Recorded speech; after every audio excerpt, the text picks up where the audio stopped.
en face du monde qui nous attend et dans lequel nous sommes déjà, et dont nous avons eu des descriptions à la fois magnifiques et un peu inquiétantes quelquefois, et ce matin et cet après-midi, en face de ce monde, il est tout à fait légitime de se demander quel est et quel devrait être, dans cet avenir immédiat, l'enseignement des sciences. Comment devrait-il évoluer, s'il le faut? Surtout, question très légitime, surtout si on pense à l'écrasante inertie des systèmes éducatifs en France ou ailleurs.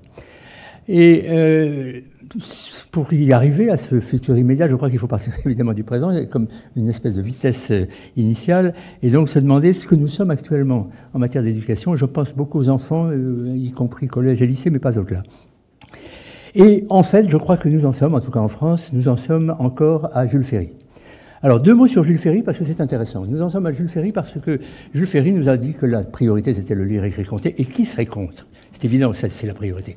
Mais on oublie souvent que Jules Ferry, c'est aussi la vertu éducative. Il a mis en présence ces deux, et on voit très bien, tout le monde connaît le lire, écrire, compter, mais on connaît moins cette vertu éducative, c'est le mot même de Jules Ferry, qu'il prône exactement en face de l'autre, comme étant 2 façons d'enseigner qui sont un petit peu antinomiques, en tout cas très complémentaires.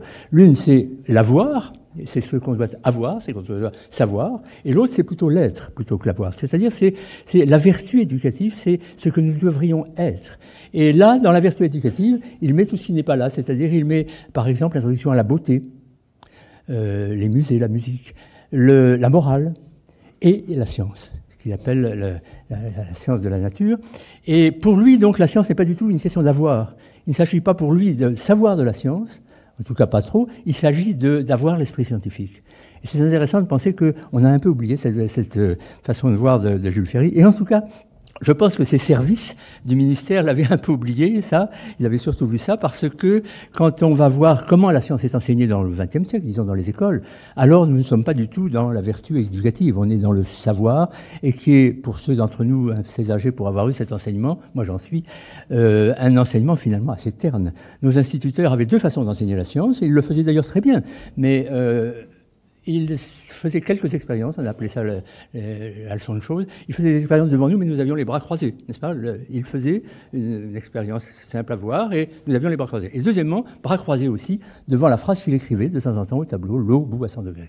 Voilà ce qu'était l'enseignement des sciences. Il n'était pas forcément mauvais, mais vous voyez qu'il est très loin de la vertu éducative de Jules Ferry.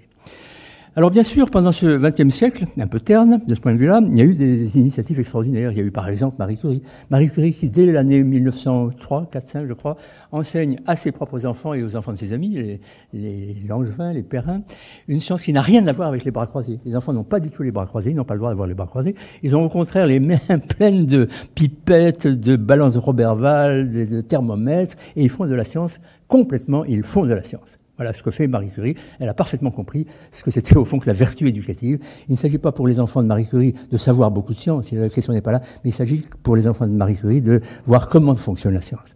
Alors il faudrait citer bien d'autres noms, évidemment, Piaget, Freinet, Montessori.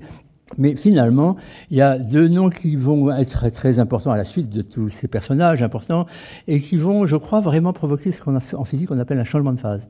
Il y a véritablement quelque chose qui va se passer à la fin du siècle, au début de celui-ci, et les 2 noms, vous les connaissez bien, c'est Lederman et Charpak.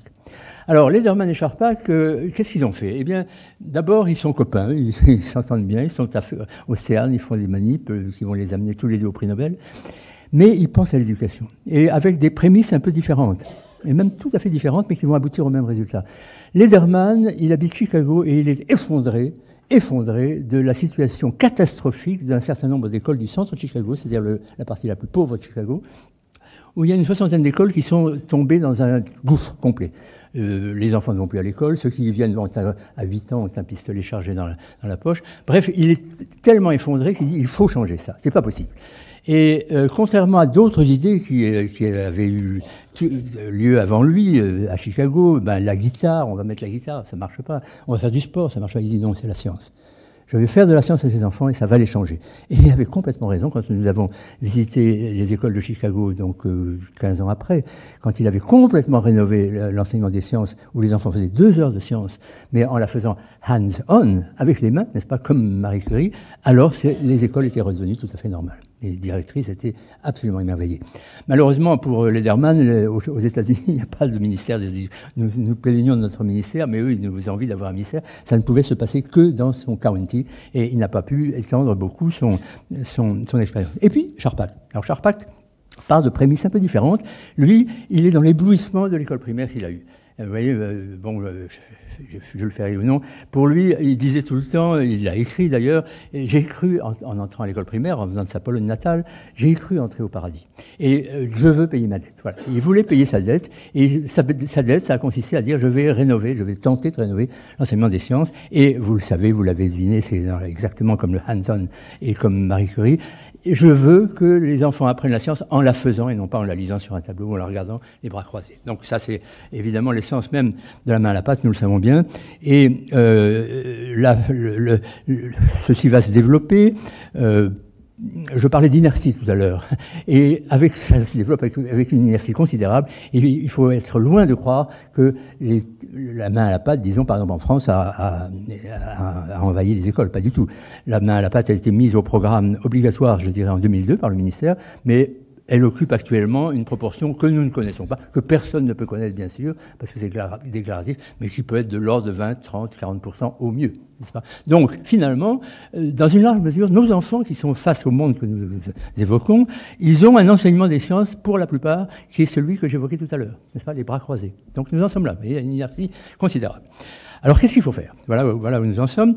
Ce qui est intéressant, c'est que, à la fois, ce qu'a fait Lederman, même dans une ville, à Chicago, et ce qu'a fait Charpak en France, c'est répandu. C'est-à-dire que c'est là que je disais, il y a eu une espèce de changement de phase mondial. Et maintenant, tout le monde est d'accord pour qu'il faille faire, on ne le fait pas, mais qu'il faille faire une science qui soit comme celle de Charpak, où les enfants apprennent la science, je répète, en la faisant. Et ceci a pris un nom générique qui est IPSE, Inquiry, on a entendu le mot Inquiry tout à l'heure, Inquiry Science Education. L'enquête, vous voyez, il s'agit de mettre les enfants en état d'enquête. C'est passionnant, vous voyez, ouvrir évidemment leur curiosité devant un petit phénomène, un petit mystère, et comme un détective au fond qui regarde, qui cherche un cheveu par terre, et observer, regarder et faire travailler à la fois ses sens et bien sûr son intelligence. Alors l'enquête, je voudrais vous en donner un exemple que je trouve charmant, minuscule, mais c'est tout à fait l'enquête. Nous sommes à Chanteloup-les-Vignes, il y a plusieurs années, nous sommes dans une école maternelle. Les enfants ont 4 ans, 5 ans. Et le maître, c'est un homme, il a appelé la petite Isabelle, qui a 4 ans et demi, je crois, elle n'a pas 5 ans. Et il lui a demandé de mettre dans un verre d'eau quelques gouttes d'encre rouge, et dans l'autre, non. Donc voilà, avec 2 verres, un petit peu rouge et de l'eau claire, de mettre une marguerite et de regarder. Alors la petite Isabelle est là, et alors très rapidement, d'ailleurs beaucoup plus rapidement que je ne le pensais moi j'étais tout près, voilà que les pétales évidemment rosissent d'un côté et pas de l'autre. Et la petite Isabelle, qui ne sait même pas que je suis là, qui ne fait pas du tout attention à moi, pour elle, elle dit « Ah, c'est drôle que l'eau elle est montée ». Et pour elle. Et puis tout d'un coup, elle lance cette phrase au maître, « Maître, comment alors je ne sais plus la phrase exacte, comment c'est possible? L'eau, elle est montée, mais l'eau, ça descend, ça coule. » Donc là, voilà la petite Isabelle et puis la classe devant un petit mystère. Et il faut résoudre ce mystère. Alors, je passe sur la suite, vous devinez ce que ça va être, mais tout est en place, vous voyez. Une observation très simple, à 4 ans et demi, et puis des raisonnements qui vont s'établir avec le maître. Évidemment, le maître va jouer un rôle essentiel. On va démantibuler la tige, voir qu'il y a des petits tubes, etc., etc. Le mot capillarité sera utilisé, parce qu'il faut tirer les enfants vers le haut. Il faudra qu'ils apprennent ce mot par cœur, vous voyez. Voilà une enquête sur un petit phénomène de la nature, et c'est le Inquiry Science Education, c'est le IPSE, qui est maintenant dans le monde entier, mais comme en France, dans le monde entier, il y a une inertie formidable, si bien que le IPSE, qu'on soit dans des pays très riches comme la Suède, les États-Unis, l'Angleterre ou la France, ou dans des pays très pauvres comme le Sénégal ou le Népal, le IPSE est là, mais il est pratiqué très, très modestement, très, très partiellement. Donc, voilà où nous en sommes. Voilà l'état actuel, un état quand même très, très intéressant, très dynamique. Les leçons de Marie Curie, de Piaget, de Charpak sont là. Elles sont mondialement répandues, mais elles sont très peu appliquées. Donc, la question, celle que je posais dès le départ, c'est comment l'enseignement des sciences, c'est la question qui est posée, vers où doit-il aller, comment doit-il évoluer dans ce contexte nouveau ? Alors, un point un petit peu négatif de la main à la pâte, je bats notre coulpe. Au départ, nous avons été excessivement sévères, excessivement, ça veut dire à l'excès, sévères envers les écrans. On disait les écrans maintenant. Je vais reprendre ce mot global des écrans pour prendre tout ce qui a été dit sur les morts, les amours, non, les MOOC, les E-éducation, etc. Je parle des écrans. Et à l'époque, déjà les écrans existaient, bien sûr, et vous voyez, et nous étions inquiets parce qu'on voyait une tendance, ce que les enfants, nous savons bien tout ça, ne vivent plus qu'avec des écrans, et que la science, qui est quand même l'observation de la nature, devienne une science d'écran, une science dessinée, une science abstraite. Et donc nous avions été très loin, puisque nous avions dit à l'époque, la main à la pâte avait dit, pas les écrans, les ordinateurs dans le placard, pendant la session de sciences. Alors, nous sommes évidemment maintenant, on est bien entendu d'accord pour qu'il y ait les écrans, c'est plus du tout la question de les interdire. Mais il faut que nous vivions, que l'enseignement vive évidemment d'une façon duale, avec bien sûr des écrans. Je pense par exemple à une vision extraordinaire, c'était d'ailleurs pas en primaire, c'était, je crois, en 5e ou en 4e dans un collège, un film qui représentait la collision, la simulation, la collision des galaxies par Françoise Combes. Vous savez, Françoise Combes a fait des calculs qui montrent qu'est-ce qui se passe quand deux galaxies se rencontrent. Mais il se passe des choses abominables qui donnent des résultats incroyables. Ça dure 500 millions d'années peut-être, mais enfin... Et alors, ce film, qui était évidemment des écrans, c'est ce que j'appelle les écrans, comment pourrions-nous faire ça avec les mains, n'est-ce pas? Donc ce film avait absolument sidéré les enfants. Il y avait une petite fille, une fille et un garçon qui étaient venus me dire « Mais monsieur, je voudrais faire de la science. » Rien que ce film. Donc nous sommes complètement d'accord qu'il faut, mais qu'il y a un caveat à avoir. Il ne faut pas qu'il n'y ait que des écrans, c'est évident. Et il faudrait que l'enseignement se décide à avoir une espèce de dichotomie en deux. Le plus simple qu'on puisse imaginer, c'est 50-50, entre, en effet, des écrans, des magnifiques MOOC, des magnifiques expériences faites sur écran, et le retour à la main et à l'observation. Je dirais simplement, par exemple, dans le très joli petit exemple du petit wagonnet qui descend, j'applaudis, évidemment, mais pourquoi ne pas faire ça avec un vrai wagonnet qui descend sur une rampe? C'est pas compliqué, et c'est la même chose, ils auront le même résultat, mais au moins auront-ils vu qu'est-ce que c'est qu'un wagonnet qui descend, etc. Voilà. Alors ça, c'est le premier point, c'est les écrans, c'est le E-enseignement. Le deuxième point, dont on a beaucoup parlé ce matin, c'est donc la recherche participative.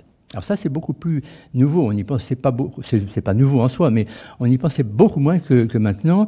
Et je crois que c'est un problème complètement neuf pour l'enseignement. Qu'est-ce qu'il faut faire aux enfants? Qu'est-ce qu'il faut enseigner aux enfants pour que la recherche participative à laquelle ils participeront, peut-être 10 ans, 20 ans plus tard, ne soit pas ratée?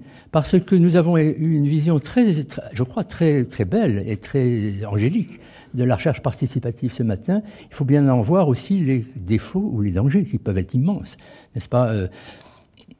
Pierre, tu serais d'accord pour penser qu'on ne peut pas donner un violoncelle à quelqu'un qui n'a jamais touché un instrument de musique et lui dire « Allez, salle Pleyel, jouer une suite de Bach », n'est-ce pas? Donc c'est un peu la même chose, on ne peut pas donner la science comme ça à tout le monde et dire « Oh, ça sera formidable parce que c'est participatif ». Donc je crois que l'école a à apprendre au fond aux enfants ce que c'est qu'une science participative. Et elle a tout pour le faire. Donc prendre le problème vraiment à la racine. Et là, je prendrai un deuxième exemple, je n'en prendrai que deux, la petite Isabelle. Et là, nous sommes maintenant à Sartrouville. Nous sommes au collège Paulan à Sartrouville, classe de 6e. Et alors, d'une façon extraordinaire, merveilleuse, les enfants de cette classe de 6e, en même temps, la main dans la main, avec leurs 4 professeurs, mathématiques, physique, chimie, SVT et techno, ont décidé de prendre un petit problème, c'est tout à fait de la science participative, qui est tout simplement l'attitude, le comportement des oiseaux, de Sartrouville, bien sûr, devant le problème du bruit. Je ne sais pas pourquoi ils ont pensé à ça. Et voilà un problème qu'il faut résoudre. Que font les oiseaux face au bruit? Et voilà qu'ils vont monter une chose extraordinaire, une expérience qui dure d'ailleurs évidemment plusieurs mois. Ils ne font pas que ça, mais elle dure. Et elle consiste à avoir 2 parties du collège, l'une qui est près d'une rue, donc un peu bruyante, et l'autre qui est complètement au contraire, loin, et où il n'y a aucun bruit. Il y a des arbres dans les maisons, il y a je crois que c'est des érables. Donc, alors, on va mettre dans les arbres, les enfants vont mettre dans les arbres des nichoirs, le professeur de techno va les aider à faire des nichoirs, on va les mettre dans les mêmes arbres, dans les mêmes espèces d'arbres, on va les mettre exactement à la même hauteur, on va donner exactement la même nourriture, etc. Donc, vous voyez, toutes choses égales par ailleurs, il n'y aura que le bruit qui changera, là, il n'y en aura pas de bruit, ici, il y en a. Et alors, les enfants vont installer des caméras automatiques qui vont prendre jour et nuit les oiseaux qui arrivent, ils se mettent dans les nichoirs, où ils ne se mettent pas, où ils vont là, où ils vont là. Et les enfants, quand je les ai vus, ils venaient d'examiner les 3000 photos, ils étaient heureux, absolument extraordinairement. Ils avaient fait, le professeur de mathématiques les avait aidés à faire de la statistique, et à voir la proportion des oiseaux qui vont là et là, le genre des oiseaux, c'est pas le même, les mésanges allaient plutôt là, les rouges-gorges allaient plutôt là. Vous voyez, c'est une recherche véritable. On peut maintenant parler des oiseaux à Sartrouville. C'est un sujet d'étude, après tout, comme un autre. Mais ces enfants, il fallait les voir, et je termine là-dessus parce que c'était extraordinaire, dans le droit fil de ce dont nous parlons sur la recherche participative. Ces enfants, c'est autour de moi, ils me disent, monsieur, ils parlaient tous en même temps, mais ils avaient tous la même voix pour me dire, monsieur, on a tout fait, toutes choses égales par ailleurs. C'est-à-dire que ces enfants, bon, les oiseaux, oublions les oiseaux, ils avaient appris, je crois, pour leur vie, ce signe indélébile de la recherche scientifique, qui est la séparation des paramètres. C'en est un parmi d'autres. Mais voilà avec quoi on peut véritablement faire de la recherche participative intelligemment, et il faut qu'elle soit toujours faite intelligemment. Merci.